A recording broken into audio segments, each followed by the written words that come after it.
जौनपुर में उत्तर प्रदेश माध्यमिक शिक्षक संघ सेवारत के प्रदेश अध्यक्ष रमेश सिंह के नेतृत्व में जिलाध्यक्ष तेरस यादव की अध्यक्षता में जनपदीय कार्यकारिणी और 1993 से 2000 के बीच नियुक्त तदर्थ शिक्षक साथियों की एक आवश्यक बैठक टीडी इंटर कॉलेज में संपन्न हुई। बैठक में 10 नवंबर को प्रमुख सचिव द्वारा निर्गत आदेश जिसके द्वारा तदर्थ शिक्षकों की सेवाएं समाप्त करने का निर्णय लिया गया, जिस पर विचार विमर्श किया गया। बैठक में एक स्वर में वक्ताओं द्वारा इसकी निंदा की गई। बैठक को संबोधित करते हुए प्रदेश अध्यक्ष रमेश सिंह ने कहा कि सेवारत संगठन अपने इस तदर्थ शिक्षकों की सेवाएं बचाने के लिए सभी संगठनों से एक मंच पर आकर संघर्ष करने के लिए आमंत्रित करता है और संघर्ष जनप्रतिनिधियों के घेराव सहित विधिक उपचार सभी विकल्पों को खुला रखते हुए अपने इन शिक्षकों की लड़ाई लड़ने के लिए कटिबद्ध है। जौनपुर से शहर खबर के लिए दीपक श्रीवास्तव की रिपोर्ट। ये सरकार 10 तारीख को उत्तर प्रदेश सरकार के एसीएस आदरणीय दीपक कुमार जी ने एक शासनादेश जारी किया है कि जिसमें 7 अगस्त 93 से आज तक के जितने भी शिक्षक हैं उनकी सेवाएं समाप्त कर दी गई हैं। ऐसे शिक्षकों की संख्या इस जनपद में लगभग 400 होगी और पूरे प्रदेश में कम से कम 10,000 की संख्या होगी।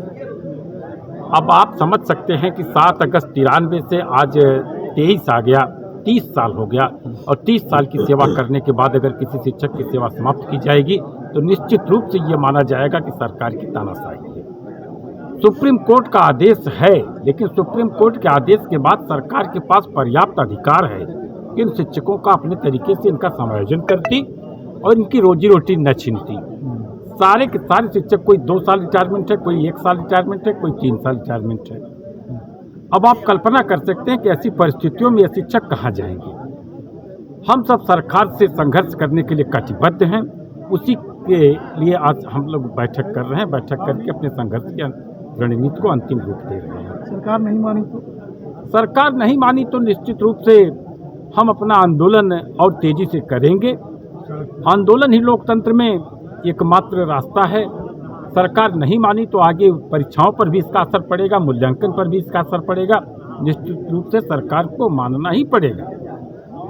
हम न्यायालय की भी शरण लेंगे, जरूरत पड़ी तो हम न्यायालय की भी शरण लेंगे और जनप्रतिनिधियों का हम घेराव भी करेंगे। उनसे भी पूछेंगे कि आप क्या कर रहे हैं। आप इन सवालों को जाके सदन में उठाइए और सरकार को बाध्य करिए, अपनी सरकार को, कि ये सारे शिक्षकों की सेवा बहाली करे। क्या इसमें पठन पाठन भी बाध्य होगा कि और किस तरीके का आंदोलन जो पठन पाठन अभी नहीं बाध्य करेंगे। पठन पाठन अभी हम बाध्य नहीं करेंगे। अभी हम समाज का नुकसान नहीं करेंगे। पठन पाठन बाध्य करना वो अंतिम विकल्प है।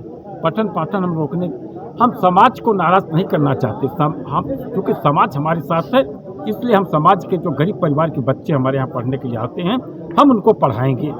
हम उनको पढ़ाते रहेंगे, तब तक पढ़ाते रहेंगे जब तक कि सरकार मान नहीं जाती। संघ कई गुटों में बटा हुआ है, क्या इसमें कितने गुटों का समर्थन हम कोशिश कर रहे हैं। हमारी कोशिश है कि सारे गुटों को एकजुट करें इस मुद्दे पर। इस मुद्दे पर सरकार से दो हाथ करने के लिए सारे लोग एक साथ एक मंच पर आवें। इसके बाद ये समस्या का समाधान हो जाता है तो निश्चित रूप से सब लोग अपना अपना उद्देश्य लेकर अपना संगठन चलाने के लिए स्वतंत्र हैं। बैठक में शिक्षकों ने क्या निर्णय लिया? बैठक में शिक्षकों ने निर्णय लिया कि एक समन्वय समिति बने और समन्वय समिति के माध्यम से संघर्ष की रणनीति तय की जाए। संघर्ष में हमारा पहला कदम होगा, हम 3 बिंदुओं पर विचार किए हैं। पहला बिंदु है कि हम विधिक प्रक्रिया में हम वकीलों से राय करेंगे। दूसरा बिंदु है कि हम सड़क पर उतर के संघर्ष करेंगे और तीसरा हमारा तरीका होगा कि हम जनपद के जनप्रतिनिधियों, जो सत्ता पक्ष के जनप्रतिनिधि हैं, उनके यहाँ जाके उनको बाध्य करेंगे कि आप 28 तारीख को चलने वाले सदन में आप इस समस्या को पुरजोर तरीके से उठाइए। अगर आप उठा सकते हैं तो अच्छी बात है, अगर नहीं उठा सकते हैं तो दोबारा हमारे बीच में आने की चेष्टा मत करिएगा।